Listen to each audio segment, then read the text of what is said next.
This episode is brought to you by Carvana. Carvana is in the business of driving you happy. And with the widest selection of used cars under $20,000, you're bound to find a car that'll put a smile on your face. They even offer customizable financing so you can plan your down and monthly payments. To shop thousands of affordable vehicles 100% online, download the app or visit Carvana.com. Availability may vary by market. Empire.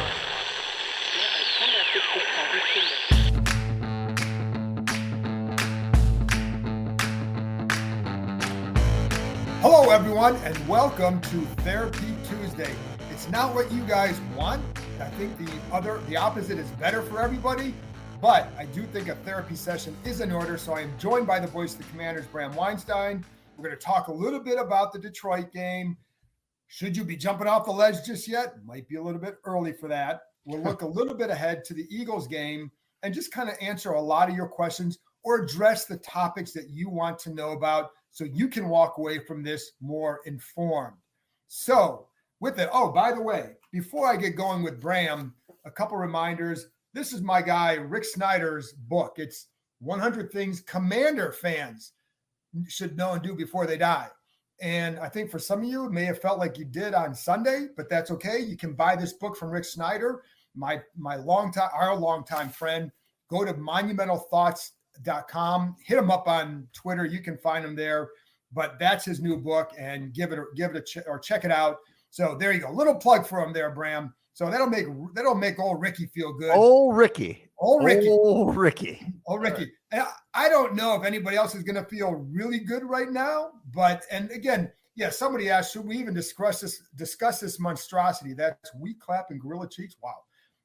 Should we discuss this? I didn't say the name because I wasn't sure if that's a dirty joke and was being caught, but I put it up on the screen for everyone. Okay. Well, I don't know. Old broadcaster, you could get tricked this way. I'm not sure sometimes. Yeah. Well, yeah. If I hear a Baba Booey on here, then I'll know we're getting trolled a little bit, but that might be a little bit too old school. But anyway, as far as should we discuss this? Yes, because it's the second game of the year. And I think there's some questions that are good to address, or topics good to address, to see what is an issue going forward versus, something that is just growing pains, etc. Bram, so we're 2 days out of this game or away from this game. What are your thoughts now, 2 days later? Rewatching always makes me either feel better or worse. And in this case, which one? I don't feel worse, actually. I'd say I feel about the same, with a couple of differences of opinion about a couple of things that have been overlooked because the defense played pretty poorly throughout the day. I actually want to start with this and just see if you landed in the same spot on the first half a little bit. The Lions brought 7 on first down multiple times. Okay. Multiple times.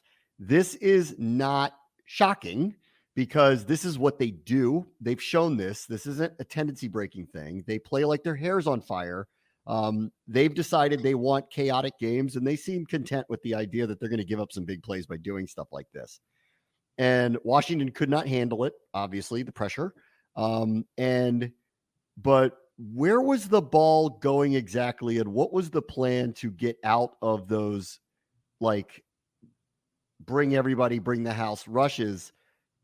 So offensively, I know we keep talking about schematically, I know we'll get into it defensively. Offensively, clearly they adjusted, but in the first half, I'm kind of wondering what the game plan was, because what Detroit did was, in my opinion, in getting ready for the game, not surprising at all that they were going to come this way. And it did not seem like Washington was adequately prepared to handle it at all. Or what is plan B when they do this? Right. And I think part of what I saw when rewatching that is they tried to, first of all, they didn't do anything. They either were in bad field position or they'd have a negative play on first down and they buried them in a deep hole, or you'd have the intentional grounding, which puts you in a bad spot. Those kind of things happened a couple of times, and that doesn't help at all. But the other part of the problem that I noticed with Detroit, look at their linebackers. And they would run, because like one of the things you want to do, keep that pass rush honest, right? Run the play action, get them to slow down, get them to hesitate. They didn't give a crap about the play action. They attacked. You get 7 guys or linebackers. If they're coming, and the play action never slowed them down in the first half. Second half, the linebackers were on their heels a little bit more. And I think they were able to, once they got a couple plays, I think they were able to start to generate and run the offense the way they wanted to. The run game did not help in the first half. And there were a couple times, it's not just the offensive line. It wasn't just the guards or anything like that. There were a couple times where you'd see a run. It's like, if Logan Thomas gets this block, holds this block, and he had a block in the red zone in the second half that helped lead to a touchdown. Or I'm sorry, on Terry McLaurin's 4th down run, he had a nice block in the edge. But there are other times where he didn't get his guy, and that led to an issue. And it wasn't just him, but there were, I really liked what Detroit did with their linebackers and the way how aggressive they were attacking the ball, how they were free to run, and that made a problem as well. And you saw less of that in the second half, in part because I felt like they started opening up a little bit more, and Detroit again on their heels. And it's funny, Bram, because in the comments after our podcast on Sunday, somebody asked about why don't they have like more 3-step drops? Well, the first 2 passes were 3-step drops. The one thing, and this is the other thing that I always taught that you hear about, is coverage matching the pressure. So in a couple of those plays, they had Detroit. It was the first time that Wentz got sacked. So Detroit brings pressure, but it's a fire zone blitz. It's only 4 guys. So it may look like 7. You got 7 up there, but it's only 4 coming. But what they did is they jammed McLaurin coming off the ball, jammed him hard. You had the defensive end drops and shoves him. You got the corner going one-on-one. It takes away the shallow cross completely. The pressure gets there. Nobody else is ready to get the ball, and Wentz is sacked. That's what they also did well, too. You know what I found myself doing, like rewatching this? I felt like I was Vince Vaughn in Wedding Crashers screaming hot route, like over and over. Where was it? Yeah, where was it? And so I don't know exactly. And I'd love to hear, Scott Turner talk about it, but we're going to be talking about the Eagles and not them anymore and go backwards. But I would love to ask him, because this wasn't a tendency break by them. Like, this is what they do. They play a chaotic mayhem game. I think they know who they are. I actually appreciate about them. That they want things to be chaotic. They think they're just going to out energize you. They want multiple possessions. They don't care if they give up a touchdown here or there. They know that they're vulnerable to doing something like that. And I was like, every time that Wentz did get rid of the ball in the first half, when he wasn't getting sacked or under pressure, he was throwing it 10 to 15 yards down the field. He didn't have the time to do that. No. I would like to hear from Scott Turner what the plan was, at least initially on offense. And I'm not trying to bury the lead on the defense. It's just when you asked, what did you think 2 days later? That's what really stood out to me, is that's been overlooked here. And I think partially because they were so good in the second half and they were scoring at will in the second half, people forgot that they were in a 22-0 hole, not just because of the defense, but because of the offense as well.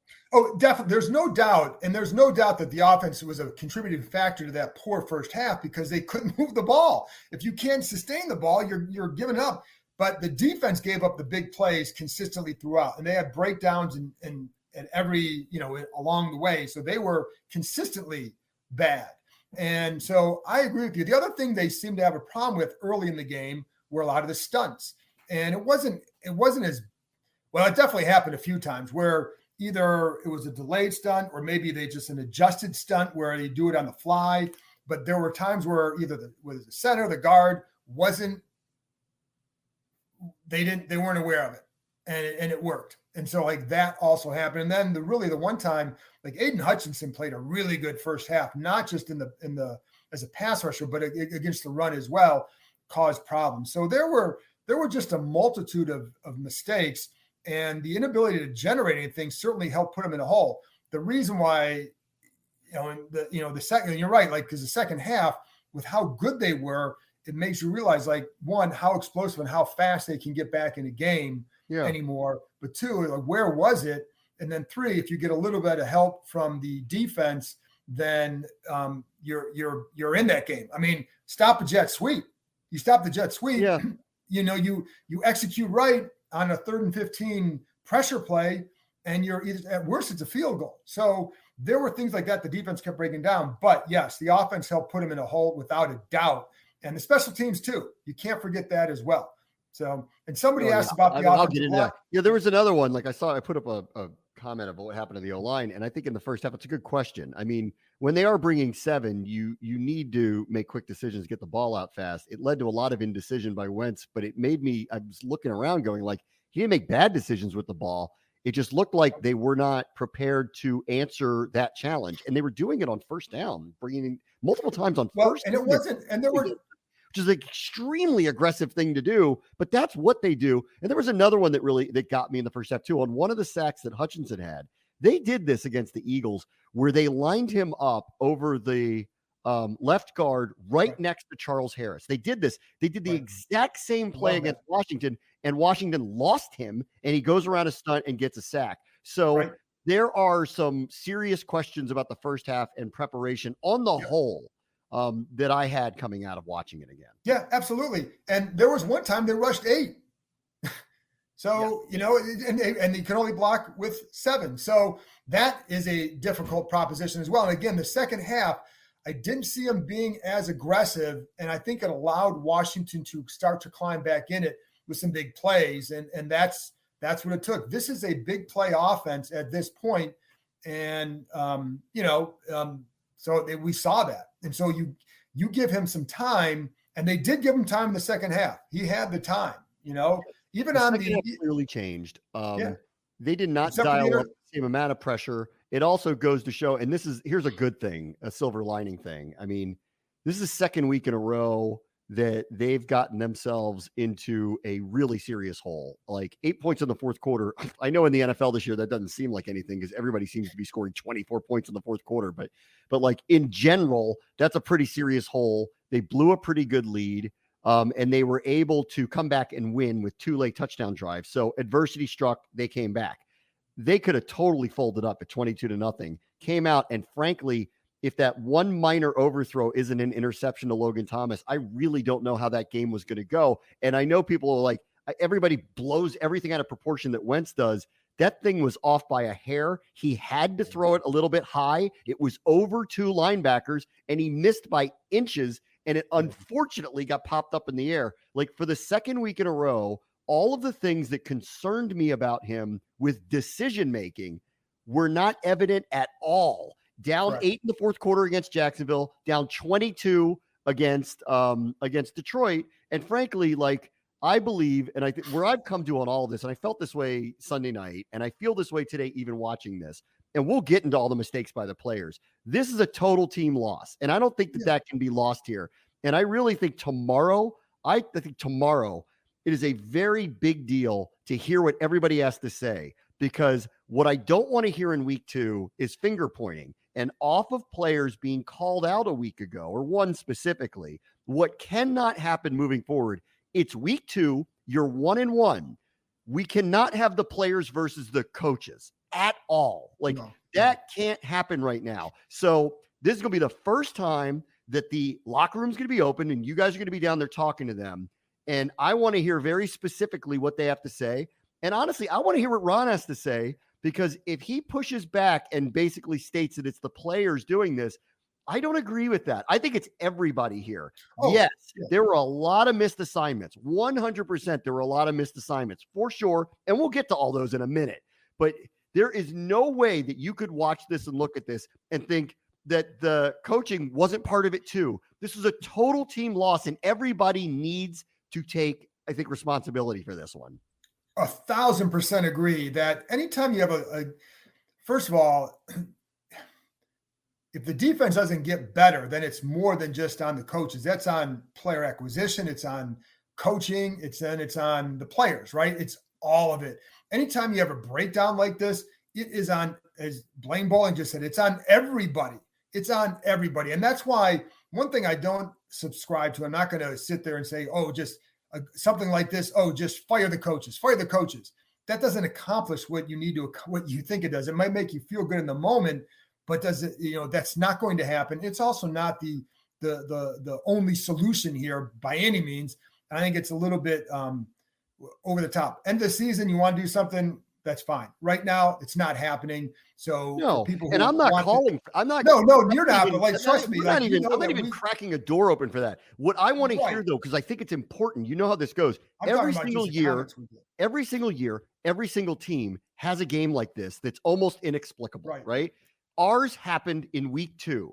It's way too early to freak out about it, but it is worth going, okay, what's going on here? And just based on literal people being called out publicly, I really think it's very important for this team to show a sign of unity tomorrow, considering who they're playing this weekend and how big a deal this game is, right? So if they don't do that, I will actually start to get concerned. If I hear a consistent message coming from the locker room and from Ron Rivera tomorrow, I will feel better about the fact that they are 1-1. It's September. They have a very good team. They have an explosive team. They have a resilient team. And even with slow starts to the previous 2 seasons, Rivera's teams get better as the season goes along. So I'm convinced that will happen. What concerned me was IG posts, finger pointing, calling out players. And if they're not going to get on the same page fast, I just don't want to see this thing spiral. That's all. That's the best way to splinter a season or ruin a season, when you start getting that stuff right away. And I think you're right. I think one of the things that's been a hallmark of this team under Ron Rivera, they have been resilient. And you're right. Like that game the other day, in the past, how many teams that we've covered would climb back into that game and have a chance to win? And despite how poorly they played, you can look to a couple plays where if you make those plays, it's a different game. For example, remember the touchdown pass that was right over William Jackson's head? I think it was the St. Brown, the back of the end zone. And that play, William Jackson slips. Jared Goff is under heavy pressure. The coverage across the board is good. It's good. And William Jackson falls. If he doesn't slip and fall, it's a pick, or at worst, it's a deflection. And then people are saying, why would Jared Goff throw that ball? If on the DeAndre Swift one, the safety rotates up and covers him, it's at worst a long field goal. And then you're in position at the end of the game to get the ball back and maybe go. So my point isn't in saying that like, hey, everything was great. It's not. But within that context, for as poorly as things went, there were still signs that if you make 1 or 2 plays, you're still in that game despite all the issues they had. So is that a good thing moving forward? We'll find out, because it's all about how you respond. And that's, like I said, the one thing under Rivera is that they have responded well to adversity, and at least showing up with a good effort and a good game. That Eagles team looks really good. That's going to be tough, but I do like the way they've responded. Now, a lot of times it comes back to health, and I think that's where there are going to be questions for this team right now, but they have responded. And I do think, Bram, the one thing that an explosive offense gives you is hope that you're never out of a game. I agree.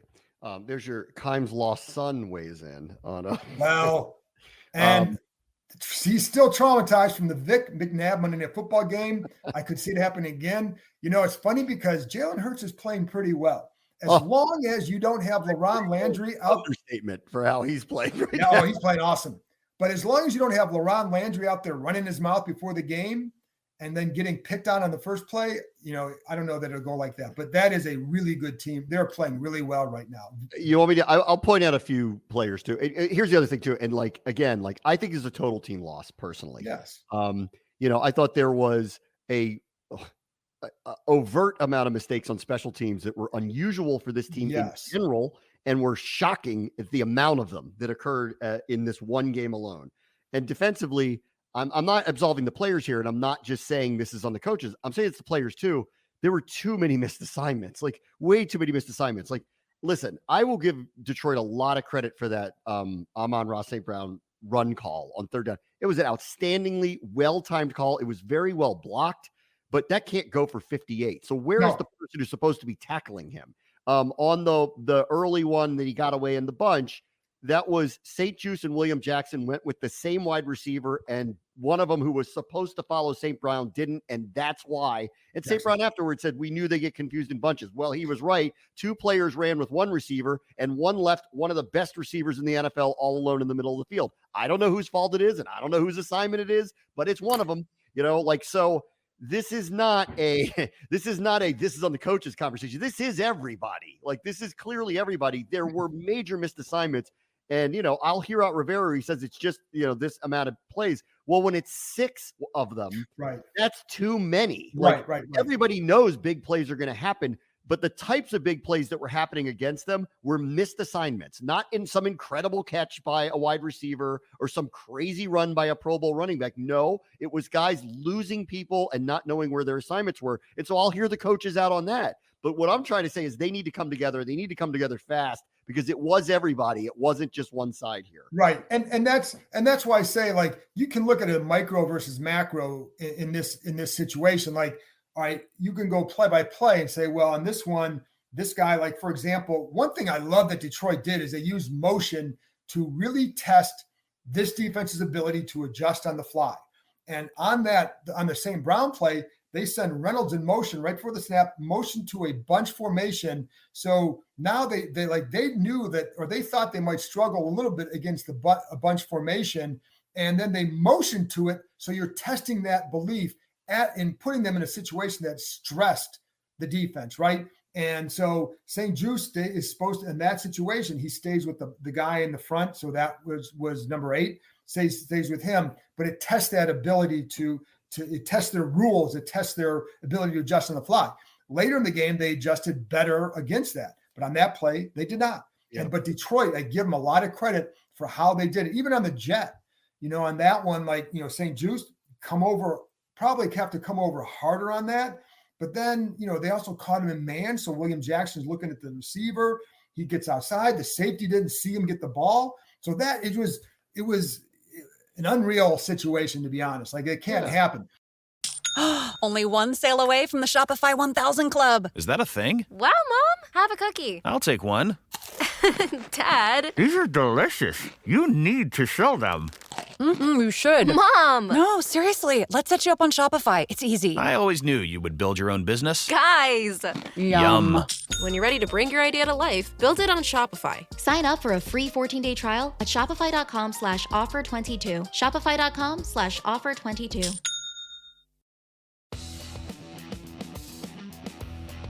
The NFL action is in full swing here at DraftKings Sportsbook, an official sports betting partner of the NFL. We're talking touchdowns, big plays, and even bigger wins. New customers can bet just $5 on any NFL team to win and get $200 in free bets if they do. And if that's not enough, everyone can boost their winnings with DraftKings stepped-up same-game parlays. Right now, for every leg you add, you can boost your winnings up to 100%. With payouts bigger than ever, why bet on football anywhere else? To make things even sweeter, you can throw down on stepped-up same-game parlays once per game day all season long. Download the DraftKings Sportsbook app now and use promo code KEIM, K-E-I-M, to get $200 in free bets if your team wins when you place a $5 bet on any football game. That's code KEIM, only at DraftKings Sportsbook, an official sports betting partner of the NFL. Minimum age and eligibility restrictions apply. See show notes for details. So that's the micro. Then you look macro. And so if these situations keep happening, then you do have to ask, are you putting them in the right spots? On the DeAndre Swift 50-yard run, there's some stress on the linebacker, stress on Percy Butler to get to a certain spot, but he's blocked by a 300-pound man. So is he the guy to get over there in the right time? I don't know. And so that's the stuff where you say, now are you putting those guys in the right, not just the right position, but in the position for them to be able to make a play. So on paper, it can look a certain way, but can they execute that at this point? That's what you don't know. And that's where it starts to go macro. And then is it player acquisition? Is it coaching? What is it? Because if it keeps happening, then you look at it in a bigger picture. And it's still, I know what happened last year, but it's still too early to say, where's this going to go? Because first of all, Cam Curl coming back will help them. Expect him back this week. Derek Forrest, I think, is still I think he had I thought he had a good game in the opener, and I thought he played pretty well the other day, but there were some hiccups that he definitely had, and there were some mistakes he made. Mistakes of probably inexperience. So you would think he'll get better. So I think St. Juste is still a young player who hasn't played a lot. So I think those are reasons why you can say, where's the development going to come from? It's from them. Jamin Davis has to still develop. I thought he played better the other day. Didn't you, Bram? I mean, the funny part of all of it is I actually thought Jamin Davis played way better than he did in week one. And actually me too. Was playing faster and was okay. So like, I Not honestly, moving like, he really was not a problem for them. It's funny. No, he wasn't the issue. The players I noted I thought played well. Benjamin St. Juste was actually very good. I thought he was very good too. I don't know. I'm not sure whose assignment it was on the St. Brown busted coverage where he and Jackson ran into the same receiver, and it was. That's why I say it wasn't on St. Juste. So otherwise, though, I thought actually he was outstanding in this game. Once again, Curtis Samuel's a linchpin for them. He's playing a game within a game. Watch him on film. He's amazing. He pulled the okey doke a couple times on guys where he's going slow, then he speeds up and he runs away. He's the intended target, but he looks like he's playing like he's a decoy. I mean, he's been outstanding. He's a linchpin for everything they do. I thought Jamin actually played really well. Honestly, I'm sure you can nitpick a lot of things, but I thought he had a couple nice run stops. Mr. Ron B says Derek Forrest deserves the opportunity to get more reps. He's going to get it. His effort's been outstanding. I would say in this case, there were a few occasions where I could nitpick his game. He missed a couple assignments, got blocked, took a really bad angle on the 50-yard run by DeAndre Swift. So there were some moments for Forrest that were not great, but on the whole, I agree. I like, the effort that he's giving. The one that I would kind of point out that actually stuck out to me that I was surprised, I just didn't really think about him because of the way the defense played. I don't think Antonio Gibson had a very good game. I don't think Antonio Gibson ran between the tackles the way they're looking for someone to run between the tackles. And he had a couple of drops. There's some protection things that I'm not going to put all on him, but they needed him a little bit more. So I would say that Gibson, after a really good week one, specifically as a receiver, that was not his best outing the other day. Yeah. And I didn't think he was getting a lot of help up front, but yeah, I think, like when going back to the Derek Forrest situation, when Curl comes back, Forrest will still be a part of it. But there are definitely some things that experience is going to help him with, I would say, and knowing how to cover a situation. Again, even on the DeAndre Swift one, there's if you have to rotate up, if you see something else, you still have to know, okay, your job is to go do this, go do that. That's an experience thing. That's okay. That's a growing pain for a guy who plays fast and hard. He's going to be okay. So they'll play him some more. And what this does though, is when Curl is back, it gives you a guy who can legit play that Buffalo nickel that they love to use. And then you can have Forrest and McCain deep. And that gives you some flexibility because with Forrest, who can also come down, not as big, but can come down, and Curl, who can do that. So that's where you get more flexibility defensively. And if you want to go to that 5-1 set with the 5D lineman, what you also need is Casey Toohill in there because he's been pretty good this year in his role, and he gives him the ability to drop a guy and send some fire zones. But if you put that with Cam Curl now in the 51 set with Cole Holcomb, now it gives you more flexibility to do some different packages that may be more effective at times when you change things up. But the other thing Detroit did too, and this is where it comes back to, the linebacker situation, why they need Jamin Davis to progress, is the first time they put David Mayo in there with Davis, and Detroit countered one time with a 2 tight end set. Yeah. So 2 tight end, 1 back, 2 receivers, a run look, right? Well, they spread them wide. It was empty set. And then they go empty and they attack Mayo's zone in his 25-yard game. Yeah, to a backup tight end who rarely ever gets targeted. Right. I wanted to mention, listen, I thought Detroit, top to bottom, I don't think they have a roster that competes for anything particularly, but I like the energy they play with. And there are these moments, their offensive line was really well coached considering how many people they were missing. There were multiple times that I really appreciated their blocking, frankly. Yeah. And Hawkinson too, away from the ball, was really good in springing a couple of those big plays for them. So they're into what they're doing there. They kind of know who they are. I agree with you on that play that Goff got them out of what clearly was going to be a run play, realized the unit that was out there. Mayo in coverage is problematic, and they took advantage of it and hit a backup tight end that rarely, if ever, gets targeted. The Amon-Ra St. Brown call was really well timed. Boy, did they clip them well, and that thing went for way more yardage than it ever should have, but it was well timed and a very good play. I mean, frankly, I think they're well coached, Detroit. Yeah. And I think they know who they are, and I think they play with this energy and they play chaotically because they know the games have to be messy like this. And when they get a team that makes a bunch of mistakes, like Washington did, they take advantage of it. But look how close their margin for error is. I mean, how many mistakes did Washington make? 6 enormous plays, a safety, a free kick punt return that put them back into their territory again, missed extra point, like 8 million possible things that could go wrong. And it was still almost a 1-score game, Right, that's the margin for error for a team like that, Right. And that's where, if I'm Washington's coaches, you're going to look at like those 6 plays gave up. Like, I think it was, what did I have? Like maybe around 225 yards or something like that. I tweeted out that stat this morning.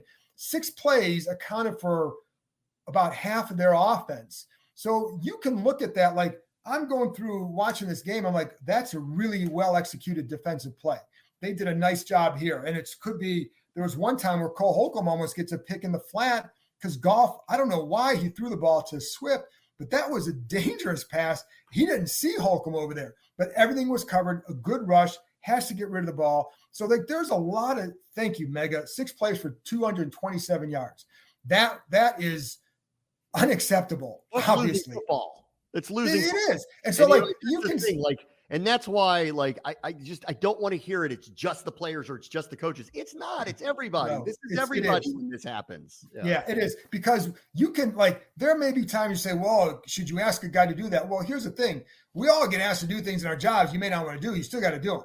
And there were things in there that you say, is this you have to look at it and say, is this a hard ask or not? And I think there are some times where it was harder to execute for a couple guys.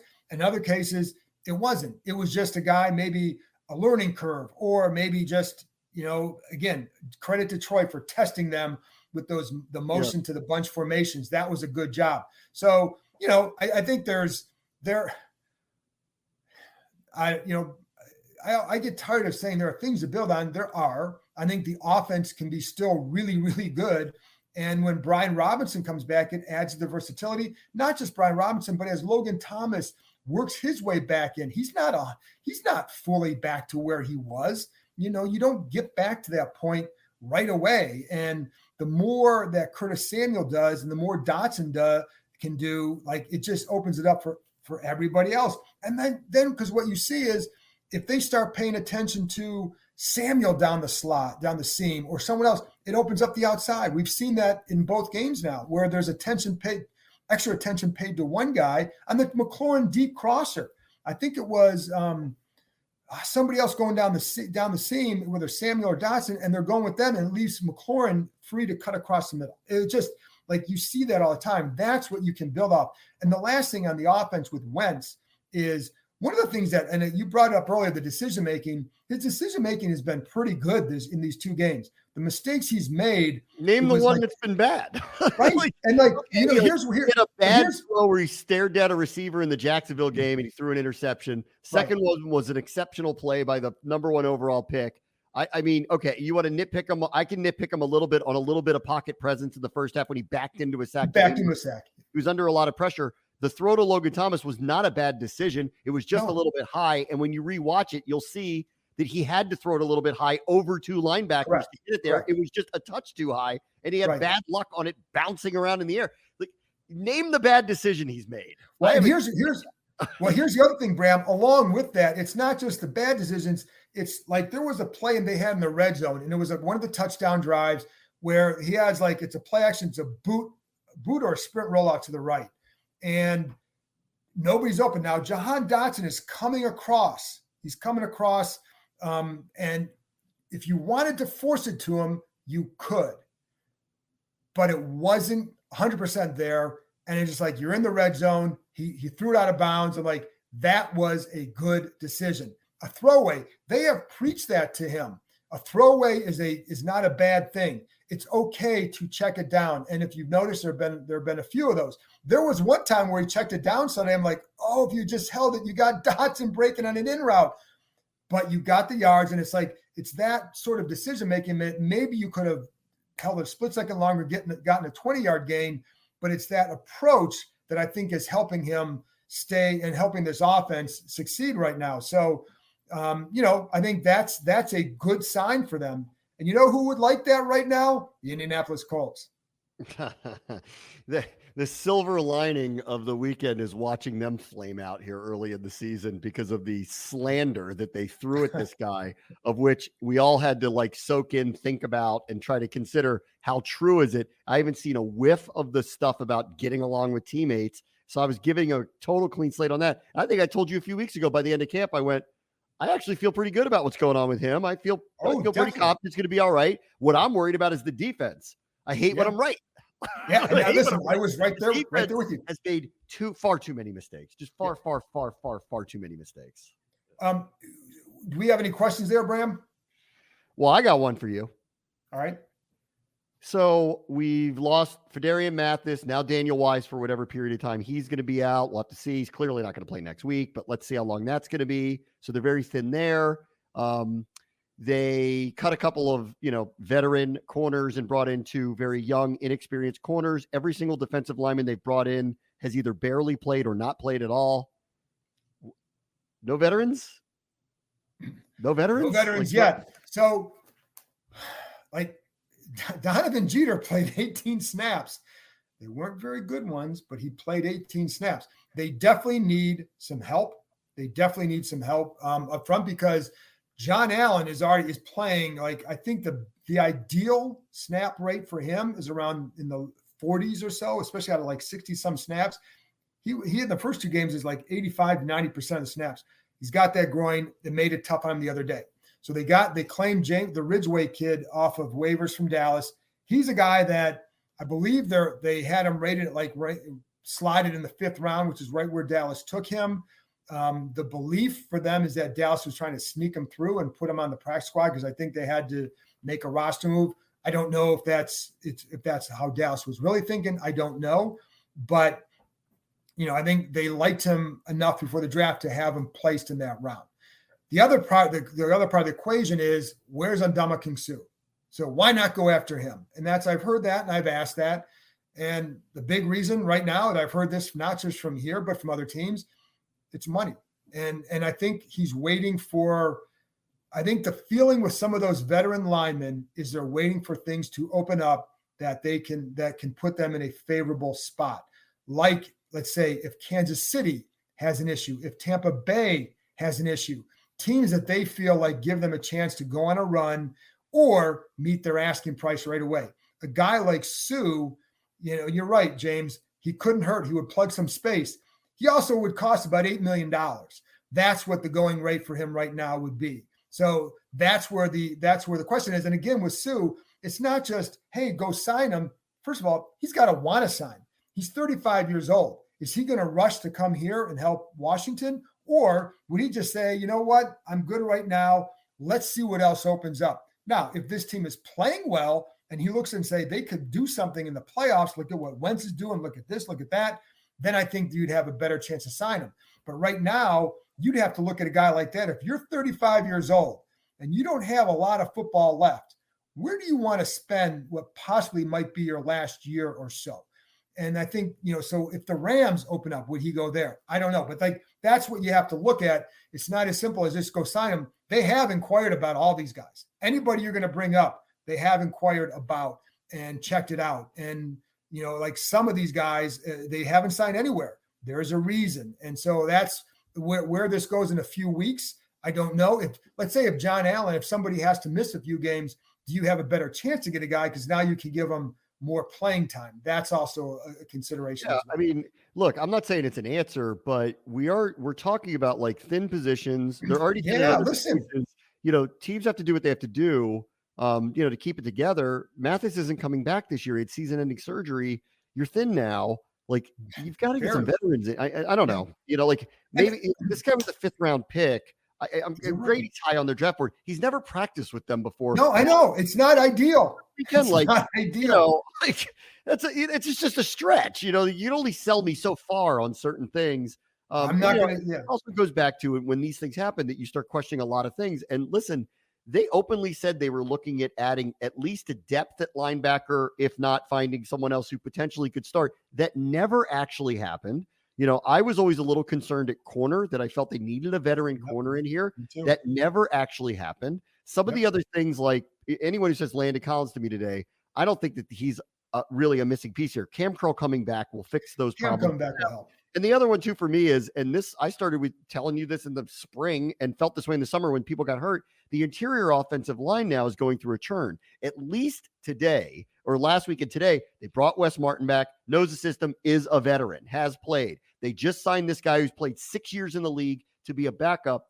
I just feel more comfortable with that at this juncture. I will hear anybody out at the beginning of summer. Let's take flyers on guys that we really like that happen to be on other teams and come in. But when you need them to go run and play, Donovan Jeter never played before, shows up here, forced into action. He's running around playing in a real NFL game where you're down 22-0. That's not a good spot to be in. No, it's not. He played 18 snaps, Bram, 18. That's not ideal. And so you're right. Like, it's not, you can go back to the Tim Settle situation. They could have kept him. All you had to do was cut Matt Ioannidis a few days earlier before the open tampering period, and then they would have been able to keep Tim Settle. That guy would look, now he didn't, I don't think he played the other day or last night for Buffalo because of an injury, but he'd be a good, he would be a help here. So, and someone said Ridgeway looks like a player. He might be. We'll see. I'll tell you what, we're going to find out. We'll find out if he's a player because he's going, and they need the depth there. And, I think what will help them is when Chase Young comes back, and then now you can start to do some different things with your lineup. Maybe at times shifting James Smith-Williams inside. They do that with F.A. Obata right now. You can't do it with Smith-Williams because you need him at end. So when Chase Young comes back, that gives you some more options as well. And so I think that's something you have to build upon and then rely on start to being more creative with either the pressures that you're bringing to help out or whatever. But, the other thing, Bram, you went back to this earlier, they have to be able to stop the run better. Yeah. And you can't give up those big explosive runs. Like this is still a situational league, third down and then red zone. And the other day they were pretty good in the red zone the first couple of trips and then they weren't. Well, how did Detroit do? Like, I'm not trying to take away two big plays, but they had 58 on the St. Brown run, and they had 50 on a Swift run. Correct. Well, how did they do outside of that?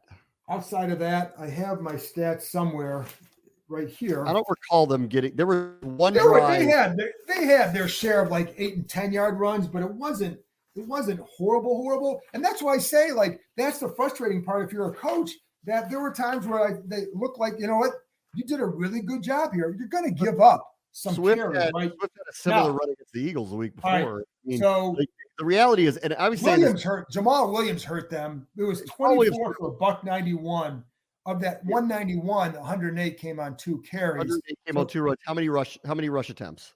24 for $191. 24 $191. So 22 for 80, something like that. 93, I think it is. 22 for 93. Okay, that's still make fun of our math. Yeah. I don't know what it is. It's not great, but I just listen. Swift's a very good player. Like he's a dynamic between the tackles player. I think I was saying going into the game, I go, the only way you're going to really not get hit by him at some point is you've got to get him to hesitate in the backfield. If you do not get him to hesitate in the backfield, he is as good between the tackles as literally anybody in the NFL. He makes he's decisive. He hits a cut. He can be gone. He hits the burners, and he was marginalized. Listen, Bram, he had 1 carry for 50 yards. Then he had 4 for 6. Now he clearly was playing hurt, but it was the big plays. I mean, otherwise, you can live with some of the 8 and 10 yard runs as long as you're not giving up 50 and 58. Those are harder to live with. Let's look ahead a little bit to the Eagles game because obviously it's a huge game. You don't want to go down 1-2. Yeah. The one thing too with this game, like this is where this team is in a different situation than a lot of teams, is they're trying to win all these fans back. And Sunday would have helped that tremendously to get even just a different split in the stadium for Sunday's game with the crowd. So I think I think it's a big game just to go out and show that you're not going to be knocked around for one thing, but win a big game at home like this. One of the things that's a huge key will be the discipline on the outside against Jalen Hurts. And there were a couple of runs that he had last night where you take advantage of the Vikings ends not being quite as disciplined and giving up some runs to Hurts. But the problem is, like, they have so much off that. There's so much action off the, whether it's the RPO or whatever, that, and even on the zone read, and we saw this with Robert back in the day, the ability to now throw off it as you're running to the outside. And that's where you have it. And A.J. Brown, really good, adds a different dimension to them, I think. But this is where, again, getting Curl back to cover a guy like Goddard would be a big help as well. So what do you think? I all I did was, we got lucky because Detroit played Philadelphia week 1, so I got to see them, watching. Right. But I was really watching more for Detroit last week. I'm going to rewatch again later this week to really watch Philadelphia. And of course, I watched them last night on Monday Night Football, but I didn't really film watch. I just watched it on TV like everybody else. And I would just say this, of which I think is probably what's catching maybe their first 2 opponents a little off guard. Is everybody wants to see, can Jalen Hurts be accurate? There's been a big change for him this year. And, late last year when we played them, the issue with them was he would run these zone reads, and he's amazing at it. Like, he's an incredible trigger man at it. Between him and Sanders and that offensive line, it's very athletic, really well coached, very dynamic line. It can be devastating. Well, here's the difference that I saw last night for sure early, and I need to rewatch to remind myself what happened early against Detroit. So you're anticipating this is what they're going to do just in general, but that's not what he did last night against Minnesota when they opened. What he actually did was show this kind of RPO, but it was the zone read, but it actually became an RPO. He's correct. Throwing at it now. That's what I'm saying. They're comfortable throwing out of it. They clearly have very good targets between Brown, Smith, and Goddard, but it's his accuracy and his knowledge of the offense that I think was really in question. Last year, you wanted him to throw the ball more because you assumed there would be a low-ish completion percentage. Maybe there'd be some mistakes. You'd rather that over him running it. That's not what I've seen the first couple of games here. And I think that's what makes them scary, because if he's going to be able to turn what was zone read into RPO and be extremely successful at it, and they get a lead, they are starting to remind me of the Ravens the year that Lamar won the MVP, where they could kind of hit you, get a lead, and then they could run it down your throat because they can go back to this read at any point in time that they want.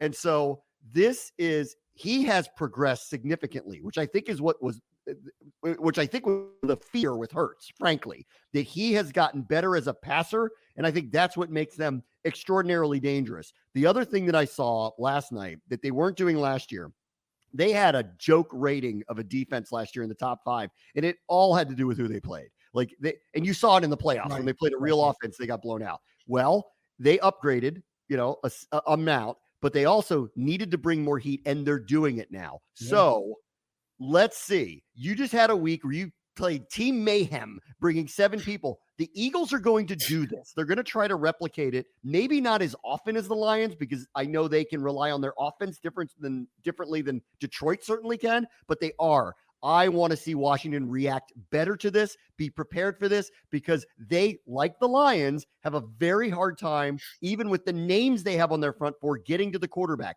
They need to bring pressure too, and not unlike some of the teams we played, their linebackers are weak and can be taken advantage of. To me, early, and it's too early to really get me at the end of the week, but right now, I want to see stuff drawn up to get the ball out to McKissick and Samuel fast, because I think we can take advantage of them there and take advantage of their aggressiveness. As far as dealing with their offense, I wish the Washington defense luck, because the way that they're playing right now, no one's going to stop them if that's how efficient they're going to be. I think it's going to be really hard. I think the one thing that impresses me with the Eagles, first of all, the offensive line is really good. They have built a good, solid group. And then the action of the play, and Steve Moody's right, the first mobile QB this year, yes, and that's always a problem here. But the other thing that they do well, or the other thing that helps the protection for Hurts, that gives them time to be more accurate, is people are afraid of him running, and it freezes the pass rush all the time. You can't, what you're going to have to do with him too is you can't just play zone. You can't just play man. You're going to have to mix it up. You can't be afraid to play man as well. Even though in man, if that guy sees it and nobody's open, he's going to take off. But you're going to have to live with some of those because you've got to give him different looks, at least cause him to hesitate a little bit. The other thing, Bram, is last year when they played them, they were in both games. That was a depleted team that Washington fielded against them last year in both games. I know that the Eagles are different too, but what I was going to say in that though, the first game they get ahead, second game they're ahead. If they don't get ahead in this game, if they have a quarter like 22-0, they're not coming back from that one because the Eagles. In Philadelphia, geez, I mean, they didn't score last night in the second half. They didn't need to. They were never really even threatened because they can go back to the bread and butter of running it, and that's why it reminds me of what the Ravens did a few years back when Lamar became the MVP. It looks this way, where if they get a lead, they could suffocate you. But Hurts's passing, it's trending in a way that's actually scary for us to be in the division with him because he's getting better and better and better. And we had heard this, and now you're seeing it. But I don't think this is insurmountable in any way. No. I just know this, like if he's going to go 26 of 31 and run for 50 yards and 2 touchdowns, honestly, nobody's beating them. So they're going to have to get some answers for sure. And listen, and the last thing I'll say on this too, like this is a weird league and we've seen weird things happen before. And every time you think a team is X and then Y happens and you're just like, well, how did that happen? Because it's the NFL.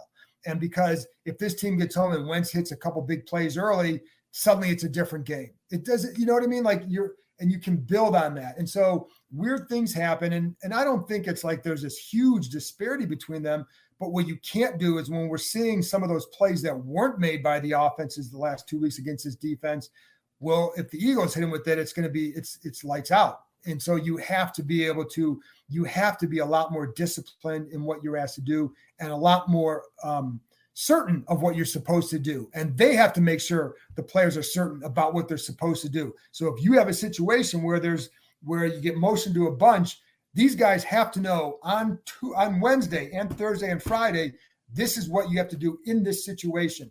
Because if you don't, then you're going to get burned and it'll be boom, lights out. I just think, our linebackers and our corners are going to be tested here hard. Yeah. Because I think the initial tendency when you look at them to start this season, this is why I think they've gotten out so hot. And it's partially because Hurts has hit has been very, very accurate here early, is everybody's just assuming you have to sell out on the run on these guys because if you don't, they're going to gash you between Hurts, Sanders, whoever else, maybe Boston Scott, whatever. And their line's very good at it. Well, they're showing the look like they're going to do that, but they're passing out of it. I got to go back and look and see if they did it against Detroit. If they've done that 2 weeks in a row, Washington, take note of it. Like, don't be fooled and lulled into that they're just going to start running the ball. They actually want to throw to try to build a lead, throw to set up their run game.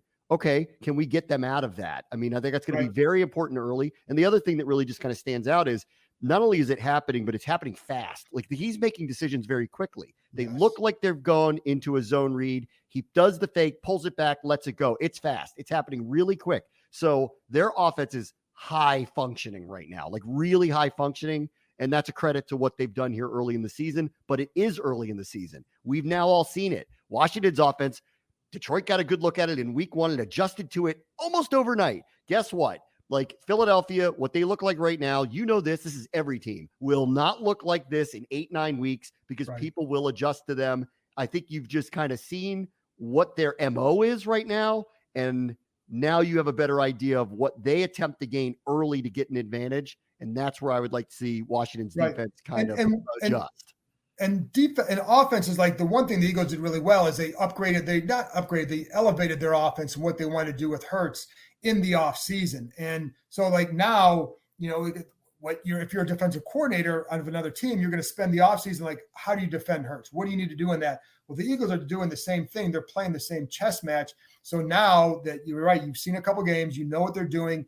Then can you go stop it? That's a little bit hard because they do have A.J. Brown is really good. And Devontae Smith is really good. And Dallas Goedert is really good. And Miles Sanders, you cannot overlook him. So they have good weapons and an offensive line that really helps them make it work. Yes, they're very good. Like, I do think they're – and the other one too, I'll just bring this up very quickly. Go look at these numbers are amazing. And I think Darius Slay ought to be Defensive Player of the Week. Justin Jefferson was targeted 12 times, only made 6 catches, 48 yards, and Slay had 2 picks.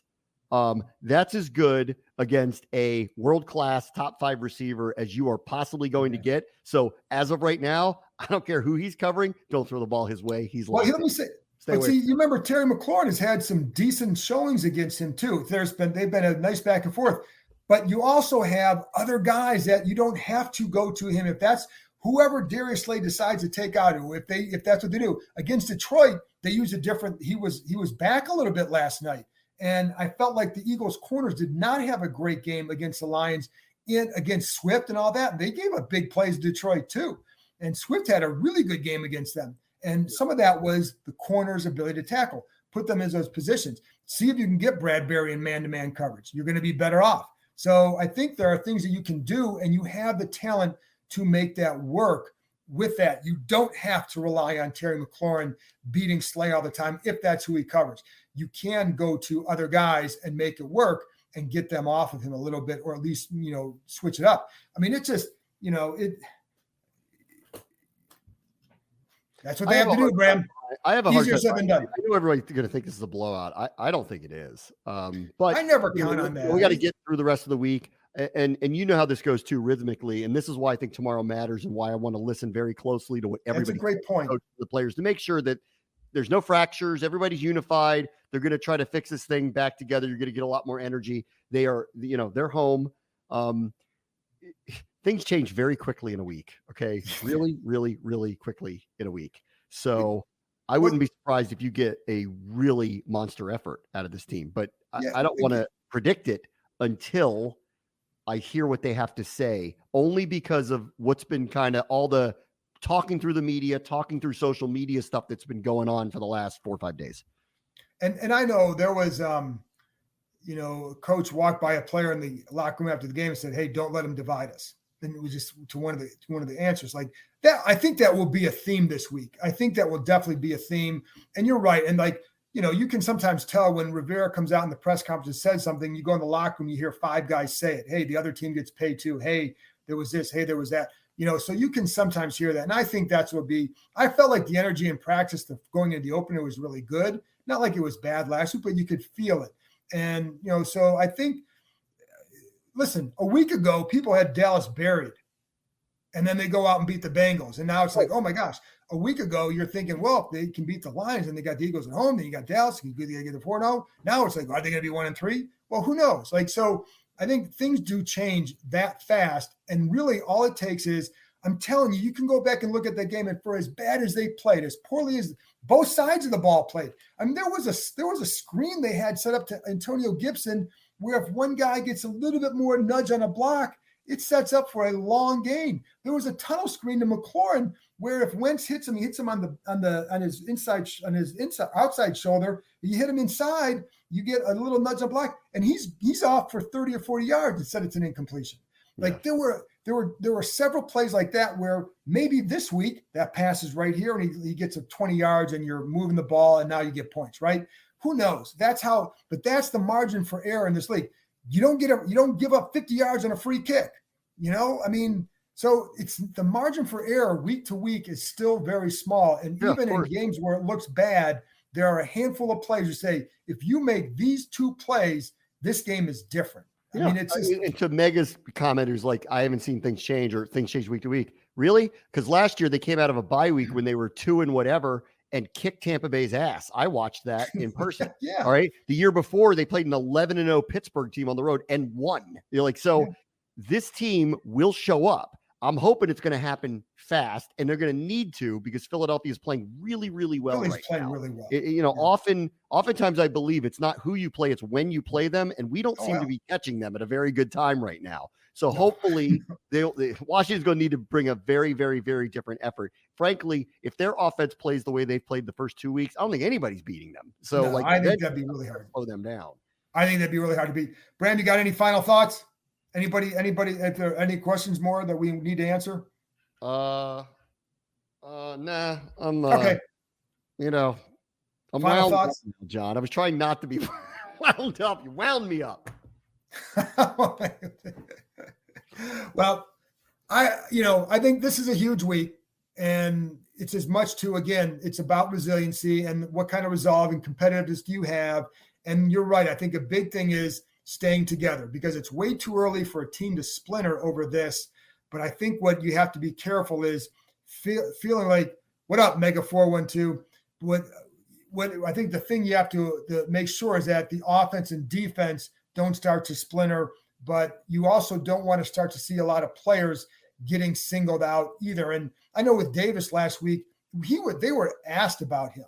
So it wasn't like he was just brought up. They were asked about him and they answered honestly, but I don't think you can just leave it there. And these guys don't bring guys up unless they're frustrated with them. But I do think that's the big key this week, Bram, is just staying together and just remembering that there are 15 games left. And if you splinter now, it's going to be a hell of a long season.